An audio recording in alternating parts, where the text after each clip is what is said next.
하여튼 뭐 전 언론노조 위원장, 신학님 전 위원장과 김만배 씨 녹취가 이제 어제 전체 공개가 됐어요. 예. 그러니까 이걸 가지고 여권 또 검찰도 특별 수사단을 꾸리지 않았습니까? 팀을 꾸렸습니다. 계속해서 이게 어떻게 보면은 대선 때 정치 공작이었다라고 계속 강조를 하고 있습니다.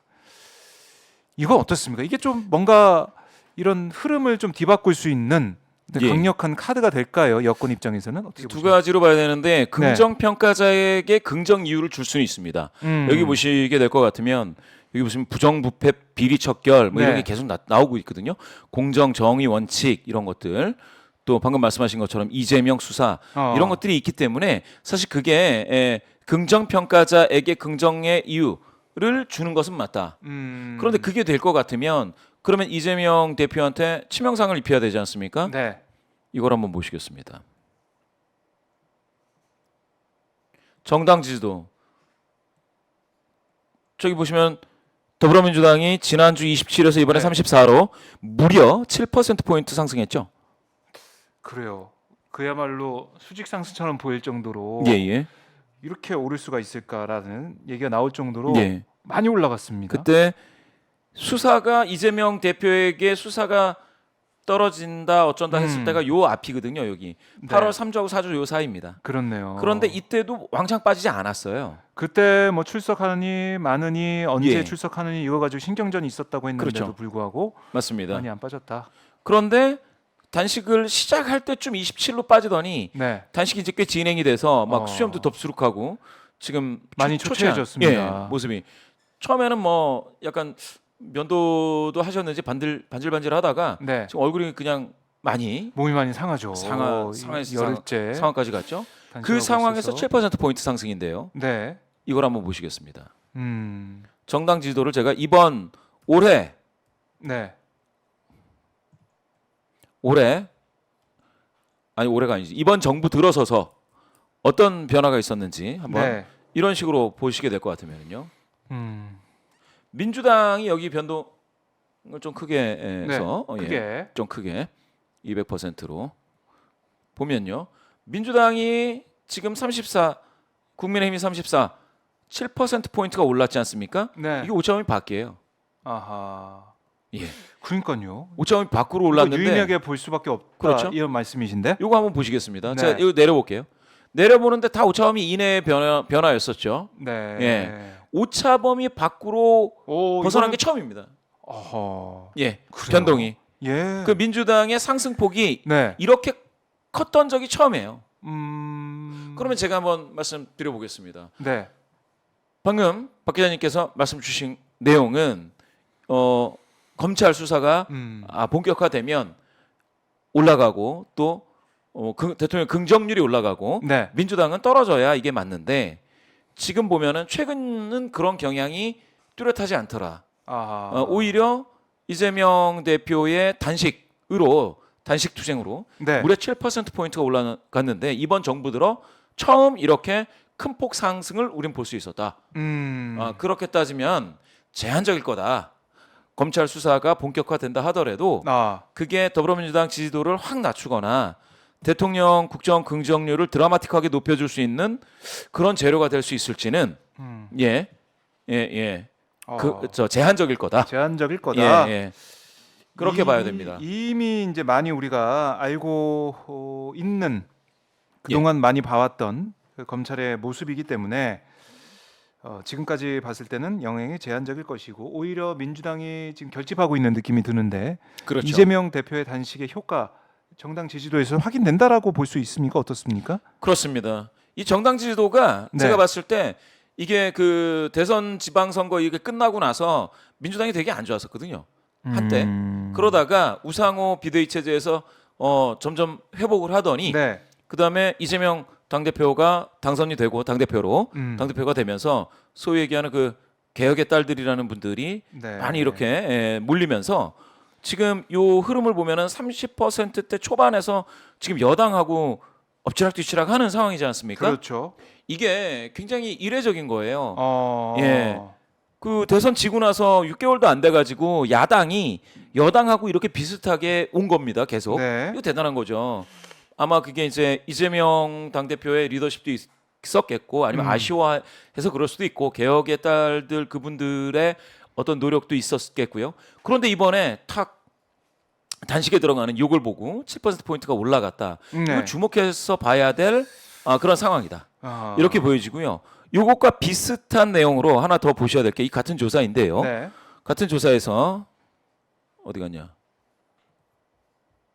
예, 요겁니다.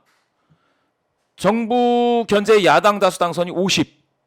다음 총선이죠. 내년 총선 때 정부 지원에서 여당 다수 당선이 37입니다. 네. 13% 포인트 격차로 아직도 이게 여전하거든요. 그렇네요. 예, 야당이 다수 당선되라 이게 50이에요. 국민의 50. 야, 점점 올라가고 있다는 느낌이 듭니다. 1%가 2%가 올라갔죠, 여기. 2% 올라갔죠. 지난달에 48. 이번 조사 50. 네. 예. 그 여당 그 국민의힘 후보가 많이 당선돼야 된다라는 그런 비율이 36에서 37. 여기도 1% 올라갔으니까 올라갔지만, 예, 1% 포인트 정도 격차가 더 벌어졌습니다. 그러니까 지금쯤이면은 9월, 10월 이제 추석이 다가오고 있는데 그렇습니다. 이게 좀 지나가면서 좀 좁혀야 물론 역전은 못하더라도 좀 예. 좁혀놔야 국민의힘 쪽에서는 여권 쪽에서는 글쎄요 좀 뭐 또 선거 전략을 좀 써볼 텐데 예. 지금 보면은 유지가 되고 있어요. 그렇죠. 격차가 4월부터. 그렇습니다. 여기서요. 네. 아까 수도권 말씀 주셨습니다. 정확히 말씀 주신 건데 네. 숫자 잘 보이실지 모르겠지만 서울에서 여당 36, 야당 50. 이만은 1대1 구도면은 그냥 그렇죠. 야당이 다 당선된다 이렇게 볼 수 있겠네요. 그렇죠. 야당이 분열만 안 되면 네, 야당이 1대1 단일화하거나 예, 1대1로 붙거나 양강으로 붙거나 뭐 이렇다면 인천 경기는 심지어 31대 야, 57입니다. 이렇게 차이가 날 수가 있나요? 인천 경기. 그러면은요. 아하. 수도권을 보통 격전지라고 했었지 않겠습니까? 지금 121석이 있습니다. 그렇죠. 지금 현재 선거제도에 예. 따르면. 그런데 여기가 야당이 이렇게 많이 당선되는 걸로 나온다면 만약에 네. 앞으로 이제 큰 변화가 없이 이런 쭉 간다. 악재들을 대통령실에서 극복을 못하고 아하. 결국 그냥 자기 발등만 계속 찍는 네. 이상한 이념 프레임만 나온다면 그러면은 수도권은 격전지가 아닌 거예요. 그럼 이거는 야당 텃밭이 될 확률도 있죠. 이 숫자만으로 보면 그렇지 그렇네요. 않겠습니까? 예. 여기서 한번 더 보시겠습니다. 부산, 울산, 경남이요. 예. 40, 여당 40에 어. 야당 42. 격전지는 그냥 PK예요. 이렇게 따지면. 그렇네요. 그러면 어떻게 수치로 보면은 보면. PK는 네. 그 보수 성향의 정당인 국민의힘의 안방 같았는데 그럼요. 지금 여기서 그러면 격전지 여기서 반분을 하고 네. 나머지 지역에서는 야당 특히 야당 중에서도 민주당이 지금은 힘을 많이 쓰고 있으니 네. 민주당에서 또 많이 당선이 된다. 치면은 이 결과는 이 총선은 지금처럼 하면 뭐 국민의힘은 재미없고 아까 말씀하셨는데 대통령 얼굴 보고 네, 네. 지금 이게 나온 건데 음. 대통령실의 어떤 이슈 대응이라든지 정체성 네. 또 의심스러워지는 거죠. 과연 이거 보수적 가치마저도 다 예. 버리는 건가라는 게 되고 있고 지금 보수도 안 뭉칠 수 있다. 그렇죠. 음. 지금 이거를 한번 보십시오. 이거는 참 이거를 대통령실에서 읽고 있겠지만 네. 예? 이번에 보시면은 여기 보시면은 이게 이제 지난달하고 한번 제가 비교를 해보겠습니다. 네. 지난달 맞나? 아 예. 예. 야, 지난달이 맞네요. 그죠? 지난달 거와 지난달에 말입니다. 지난달에 이거 정보가 너무 많아서 예 좋습니다. 지난달 걸 빨리 찾아주세요. 빨리. 죄송합니다. 예, 예. 자. 이 파일을 열었다가 닫은 모양이네요. 네. 예, 죄송합니다. 이거 다시 네. PDF를 열어서 보시면 지난달에 말입니다. 이게 자, 이 차트입니다. 이겁니다. 지난달에 네. 보수에서 72%가 보수 성향이신 분들 중에 72%가 뭐라고 하셨느냐? 여당이 다수 당선됐으면 좋겠다 이랬어요. 72. 그렇죠. 그런데 이번 달에 한번 보시겠습니다. 보수 성향자 중에 67이에요. 떨어졌네요. 5%포인트 떨어졌어요. 아하. 그 보수 성향 제가 아까 말씀드렸지 않습니까? 네. 보수의 가치마저도 지금 대통령실에서 이거 이러면 안 된다, 배신한다 이렇게 나오면 네. 보수 성향이신 분들도 이제는 점점 여당 쪽으로 야. 기울지 않고 이탈한단 말입니다. 자, 지난달에 얼마였지? 72에서 지금 67이 됐죠? 네. 그러면 중도는 여기 중도가 또 중요하지 않겠습니까? 중도. 예, 중도를 보겠습니다. 지난달에 49가 예. 야당이 더 당선됐으면 좋겠다. 네. 이렇게 얘기를 했어요. 중도이신 분들 중에 49. 예. 49. 예. 이번 달은요. 어, 하하 52, 많이 55입니다. 어. 이렇게 되면은 이러면은 국민의힘은 갈수록 힘들어지는 거죠. 그렇네요. 아까 말씀하셨지 않습니까? 대통령 얼굴로 총선을 치른다. 네. 지금 대통령 그 메시지가 이슈가 되고 그 이슈가 이슈를 덮고 있고 네. 그 상황이 지속되는 가운데 보수 성향이신 분들은 여당에서 이탈, 중도 성향이신 분들은 야당 다수 당선으로 더 결집. 아. 이 현상을 지금 우리가 1개월 만에 보고 있다는 겁니다. 아, 이건 심각하네요. 그렇죠. 지금 여권에서 볼 때는 이거 빨리 대책을 마련해서 그렇죠. 집도끼라도 빨리 불러 모아야 된다. 이런 생각이 들 것 같아요. 이탈하고 있습니다. 네, 이탈하고 있으니까. 예. 야, 그래요. 여기서 또 하나 네. 더 보여드릴 내용이 있습니다. 이번 갤럽 조사에선 이 내용이 또 들어갔는데요. 만약 비례대표. 내일이 국회의원 선거일이라면 예. 비례대표 정당 투표 네. 어디다 할 거냐? 자, 더불어민주당 40입니다. 국민의힘이 36입니다. 네. 정의당이 7이죠. 네. 이렇게 합치면 50. 그렇네요. 그 여- 수치가 나오네요. 그렇죠. 야당 다수 당선되라 50. 그게 네. 여기 나오죠. 아하. 그렇지 않습니까? 네. 그러니까 대충 뭐 맞습니다. 뭐 세부적으로 따지면 약간 차이는 있어요. 네. 그런데 정당 지도를 우리는 어떻게 받느냐? 34, 34. 정의당이 3%였어요. 34, 34, 3이 지금 36, 47이 되어 있는 거지 않습니까? 네. 자, 그러면 선거 총선이라는 대형 선거가 되면 야당이 확실히 강세가 될 거다라는 네. 게 바로 드러났죠. 여당은 국민의힘은 34에서 2% 포인트 더 얻어서 36이 될 건데 네. 더불어민주당은 지금 34로 많이 올라섰는데 거기서 더 6% 포인트를 더 받아. 그래서 40%가 된다. 정의당은 3%였다가 7%를 받아. 이렇게 되면 사실은 야당들이 받는 표가 훨씬 많다라는 게 또 여기서 증명이 됩니다. 자, 비례대표 정당 여기서도 민주당이 앞서가고 있다. 정당까지 합하면은 이게 거의 50% 육박하고 있다. 자, 그러면은 이게 어떻게 될까요? 앞으로 국민의힘에서 이제 선거 전략을 예, 잘 앞으로 짜야 될 것 같은데 국민의힘도 알고 있을 거 아닙니까 이런 상황? 그렇죠. 수치. 아직은 그러니까 네. 국민의힘 무슨 뭐 모이면 그 뭐 우리가 윤석열이다 막 이렇게 뭐 그렇게 말씀들 하신다고 그러시더라고요. 연찬회에서 우리가 연찬회에서. 윤석열이다. 예. 그렇게. 근데 그렇게 하시는 거는 다 그러니까 대통령 후광 효과를 노리는 거죠. 대통령 후광 효과를 가지고 총선을 치르겠다 네, 이런 네. 건데 2016년에 그 촛불이 막 일어날 때 있지 않습니까? 예. 그때 대통령 긍정률이 20%대가 되면서 10%대로 추락할 때쯤에 네. 그때 김무성 예. 그분이 예. 대통령 탈당해라 이렇게 얘기해요. 대통령 긍정률이요. 이게 지금 만약에 얘기까지. 탈당해라 이런 얘기가 나와요. 어허. 그 얘기는 뭐냐면 지금 나오는 이슈들에 대한 그 예. 긍정률 그러니까 뭐 홍범도에 대해서 정부 여당의 목소리를 더 좋아하시는 분들이 22% 정도 나오죠. 네.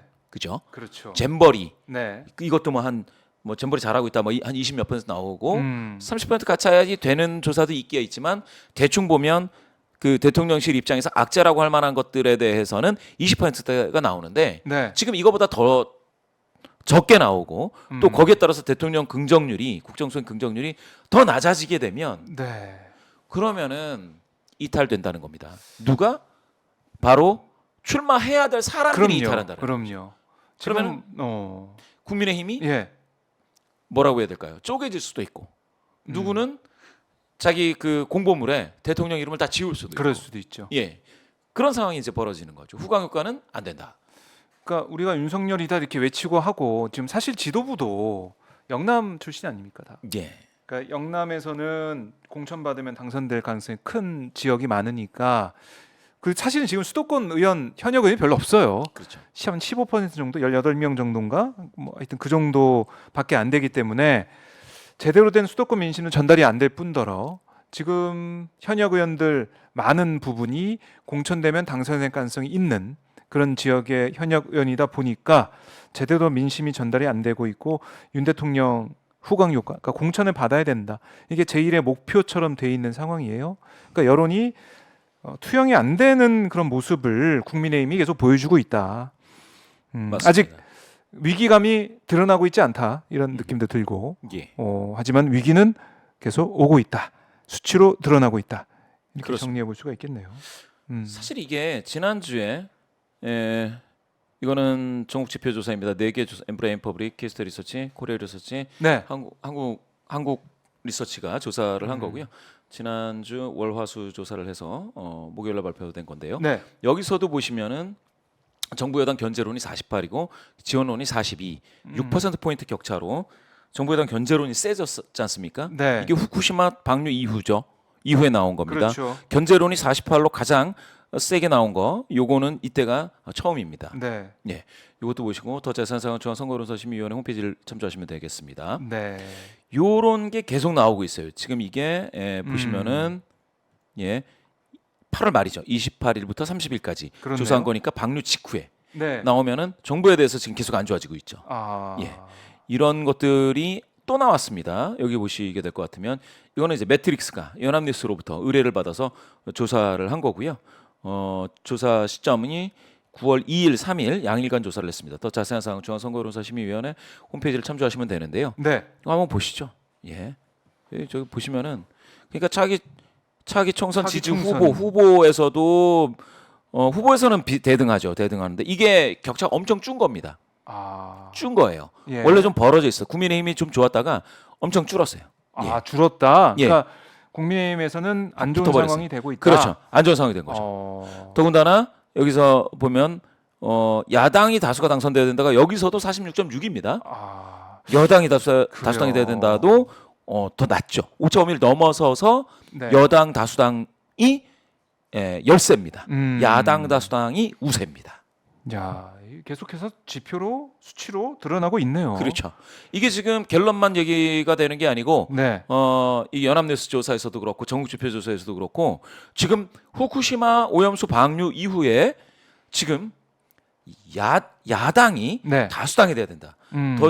그쪽에다가 더 찍어주겠다. 이런 게 더 강화되고 있습니다. 예, 보수 쪽은 점점 안 좋아지고 있고 여당은 안 좋아지고 있고 이런 흐름입니다. 시간이 갈수록 야당 지지층은 결집을 하고 있는데 보수층은 예. 오히려 편가르기라고 해야 되나요? 갈라치기라고 해야 되나요? 홍범도 장관 흉상 문제나 해병대 해병대원 순직 사건도 그렇고, 야 그래요. 이게 어떻게 보면 집도끼를 결집하고 거기다가 중도 표심을 더해서 1대1 구도에서 이기는 게 어떻게 보면 정당의 기본적인 전략 일터인데 그게 안 되고 있다. 안 되고 있죠. 대통령은 지지층 결집을 하는 것 같은데 그게 또 보수 전체의 지지층 결집이 아니라 뭐 이른바 보수 전체, 그러니까 진보 보수 50대 50을 보면은 보수 그러니까 50% 다 가져가는 게 아니라 50% 중에 또 일부만 가져가는 게 윤석열 대통령의 전략으로 이념 전쟁으로 볼 그렇죠. 수가 있기 때문에 국민의힘에서는 참 다급한 목소리가 더욱 더 나올 수 있다. 지금 같은 경우는 일부 뭐 유승민 전 대표나 뭐 이준석 전 대표나 등등 이른바 이제 개혁 보수 이름을 얘기하고 있는 사람들을 비판하고 있지만 이게 더 퍼질 수 있다. 특히 수도권에 나오려는 사람들은 예, 더 아우성 이렇게 소리 낼 수 있다. 이런 거네요. 맞습니다. 자, 이게 참 흥미롭습니다. 총선이 다가오고 있기 때문에 봐야 될 것 같고.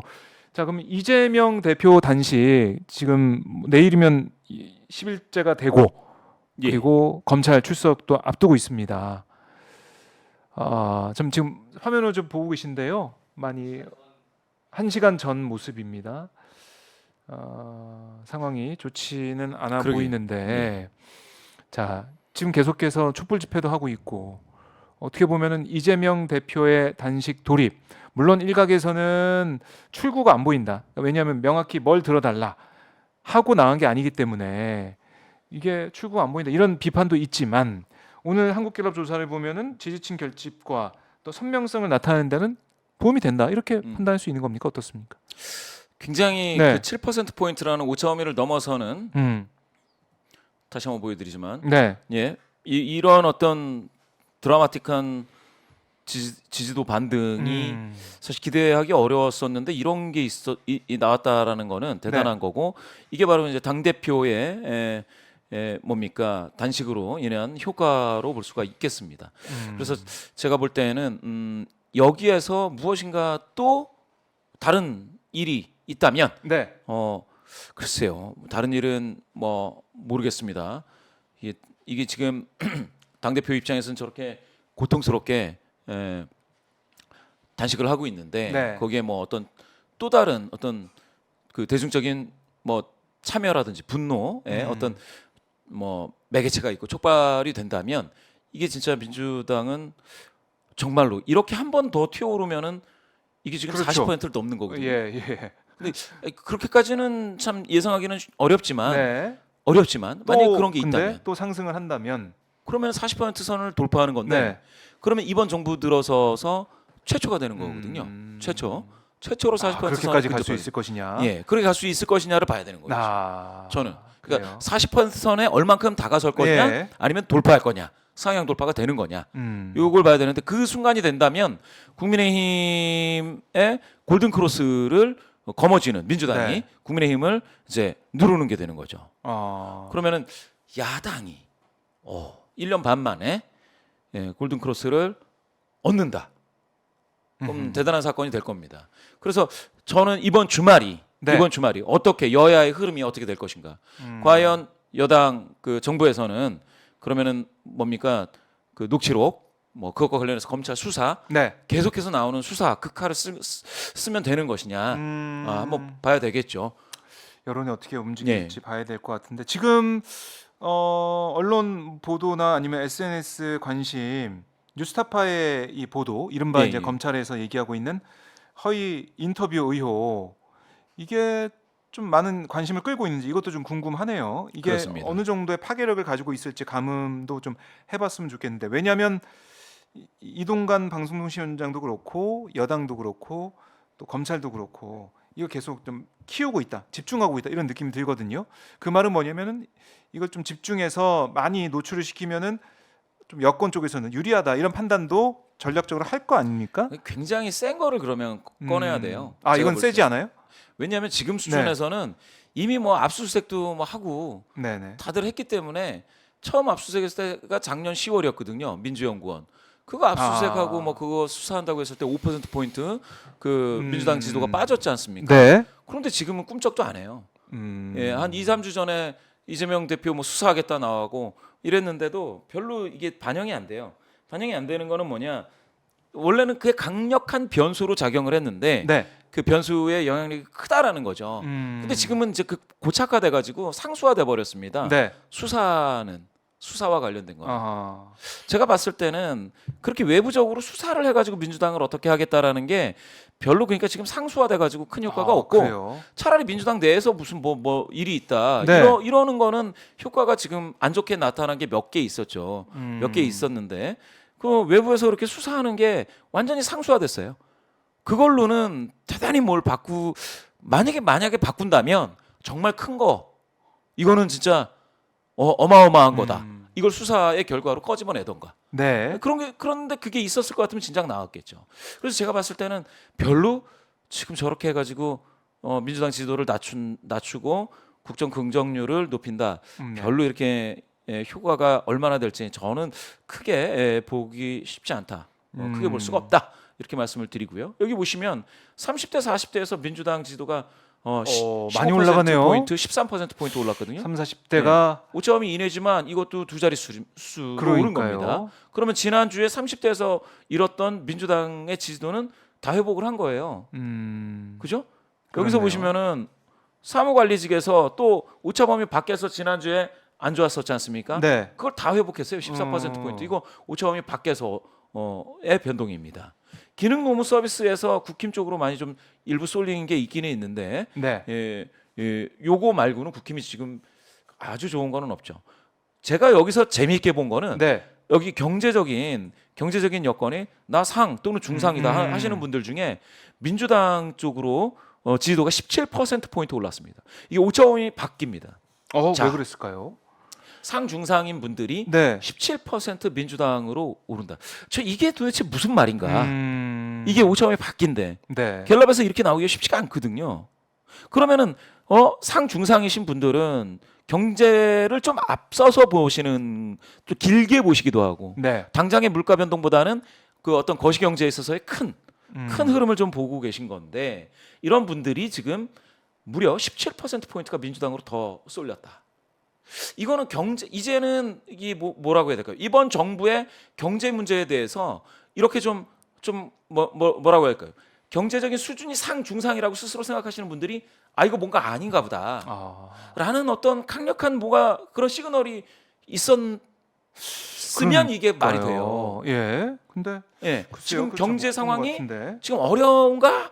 이런 어. 생각을 하시면은 이게 말이 돼요, 지금. 네. 그러면은 예전에 DJ가 당선됐을 때 네. 그때 IMF였었지 않습니까? 그렇죠. 예. DJ의 리더십에 한번 기대를 해보자. 이 난국을 헤쳐나가는데 그때 그래서 당선이 된 거지 않습니까? 네. 각종 DJT라고 해서 JP 그리고 J- 박태준까지 예. 모여서 DJ의 리더십에 한번 기대를 했는데, 지금 만약에 지금 민주당 쪽으로 이렇게 상중상이신 분들이 쏠린다. 네. 그러면 이거는 국민의힘 여당 쪽의 경제 운용 능력에 대해서 지금 의심하고 있는 건가? 아. 그런 생각도 해볼 수밖에 없습니다. 그렇네요. 예. 그러니까 지금 우리 언론을 보면은 그 위기를 느낀다거나 예. 뭔가 대비를 해야 된다거나 이런 생각은 좀 많이 안 들잖아요. 그런 보도가 예.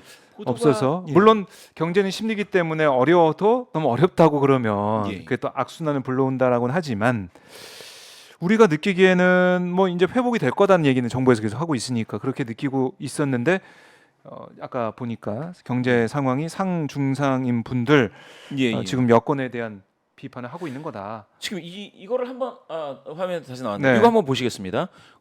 평소 정치에 관심이 많이 있다라는 분들 있잖아요. 네. 이분들이 약간 좀 보수 성향이신 분들도 많이 섞여 있거든요. 그런데 음. 약간 있다, 관심이 약간 있다, 네. 또는 별로 없다, 이런 분들 중에 지금 민주당 쪽으로 확 쏠림 현상이 나타나고 있는 게 보이실 겁니다. 오차범위 밖으로 벗어나서 11%포인트 더 좋아졌습니다. 약간 있다. 네. 이건 뭐냐? 제가 그러니까 이게 경제 쪽에 뭔가 제가 이제 하루 이틀 새 그거를 다 파악하기는 어려운데, 저도 이제 동여의도 쪽, 저희는 이제 서여의도인데 동여의도 쪽 그 지인들한테 네. 좀 분위기를 좀 읽어야겠다라는 생각이 여기서 나타났어요. 아하. 경제에서 지금 정부 여당을 못 믿는 그렇네요. 흐름이 있을 수가 있다. 그렇네요. 예, 민주당 쪽으로 지금 가고 있을 수 있다라는 거죠. 그리고 이거 한번 보실까요? 부정평가자 중에서 네. 민주당 쪽으로 쏠림 현상이 11%포인트. 이것도 오차범위를 넘어섰죠? 네. 이게 뭘 의미하느냐? 부정평가가 이제 58 나왔지 않습니까? 네. 대통령 부정평가가. 그렇죠. 부정평가는 이렇게 그 비율이 높은데 왜 민주당은 그거에 따라가지 못하느냐? 지지도가 이렇게 낮는데, 이런 얘기 많이 나왔어요. 맞아요. 그런데 지금 부정평가자 중에서 갑자기 민주당 지지도가 11%포인트 더 좋아지고 있다. 이 얘기는 그러면 대통령에 대한 부정평가가 이제는 민주당에 대한 지지세로 이렇게 흘러넘치는, 예. 허허. 스피로버되는 그런 현상을 가져올 거냐. 그게 바로 이재명 당대표의 아까 보니까 굉장히 초췌한 얼굴이던데 네. 그 단식에서 요게 지금 그 문턱을 넘어선 거냐. 요거를 이제 앞으로 한번 더 봐야 된다. 앞으로 더 봐야겠다. 그렇습니다. 만약에 부정평가하시는 분들이 점점 민주당으로 쏠리고 야당 쪽으로 계속 쏠리면은요, 아까 말씀드렸다시피 40% 선을 돌파할 수도 있다. 아하. 왜냐하면 부정평가 지금 58이지 않습니까? 그렇죠. 그게 58과 딱 동일하게는 똑같이 되지는 않을 수도 않지만, 있지만 그걸 예. 따라간다. 그렇죠. 40%까지 갈 수도 있다. 사실은 지금 내년도 예산에 대해서 정부가 이제 발표를 하고 예. 긴축 재정 얘기를 다시 한번 천명하지 않습니까? 그 영향이. 그 영향이 좀 있지 않을까 생각도 들고, 왜냐하면은 지금 돈 쓸 수 있는 곳이 경제 주체 중에 예. 정부밖에 없어요. 가계 부채가 엄청나고 기업도 지금 뭔가 확실하지 않기 때문에 예. 현금 보유량 이걸 풀거나 투자나 이러지 않거든요. 예. 그건 정부가 마중물로 뭐 추경을 하든 허리띠를 졸라매는 게 아니라 좀 정부는 좀 풀면서 경제 성장을 견인해야 되는데 그게 안 되다 보니까 여기에 대한 실망감이 또 반영되고 있는 게 아닌가, 그럴 수도 있겠네요. 이런 개인적인 판단도 드네요. 예. 자, 매주 여론의 흐름을 보면서 우리 국민들의 생각을 제가 유추를 해보고 있고, 또 미래 뭐 내년 총선도 있지만 전망을 좀 해보고 있는데,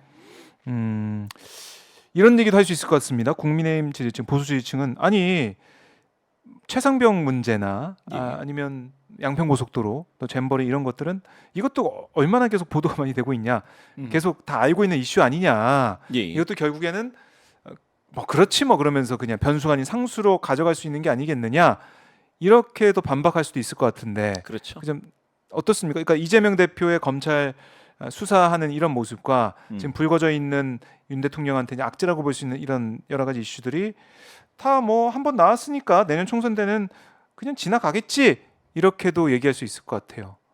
그러니까 뭐냐면은 네, 그 2016년에도 마찬가지였는데요. 네, 이게 정책적으로 능력이 좀 모질라서 조금 좀 잘 못한다, 잘 하지 못한다, 이런 것들이 지금 수준이에요. 제가 봤을 땐. 그 대통령 뭐 긍정률 30몇 이렇게 네. 나온다라는 게 그 수준입니다. 근데 거기에 열어봤더니 헌법이 법률로 정해주지 않은 권력이 그 뒷조종을 하고 있다. 그게 예전에 그 최순실 국정농단이지 그렇죠. 않습니까? 네, 그런 게 나오거나 아니면 친인척 비리가 나오거나 측근 비리가 나오거나 네. 이러면 그게 그 30% 중반대가 아주 무너져 빨리 내리는군요. 무너집니다. 그거는 야당도 마찬가지인 네. 거예요. 어디에나 마찬가지. 정치권에 대해서는 그런 어떤 사적 이익을 취하고 권력을 행사할 수 없는 사람이 네, 그 뭡니까 원님 덕에 나팔 불듯이 그냥 그 권력을 행사해 가지고 완전히 국정농단처럼 갔다. 그러면 많은 국민분들이 그때는 중도뿐만 그렇죠. 아니라 보수 성향이신 분들도 완전히 그냥 빠지는 겁니다. 박근혜 정권은 받지 않습니까? 그렇죠. 그게 그 한 예가 되는 거죠. 네, 그럴 가능성이 있으니까 어쨌든 정권을 가지고 있는, 국정을 운영하고 있는 정권은 윤석열 정권이고 지금 여당이 국민의힘이기 때문에 오히려 그런 게 더 크게 작용할 수도 있겠다. 특히 이게 총선까지 가서 총선 이후 결과로 어떤 레임덕 분위기가 만들어질지 아니면은 총선 전부터 공천 과정에서부터 좀 시끄러울지 모르겠지만 내년 총선 정말 중요하겠네요. 윤석열 그렇습니다. 정권에는.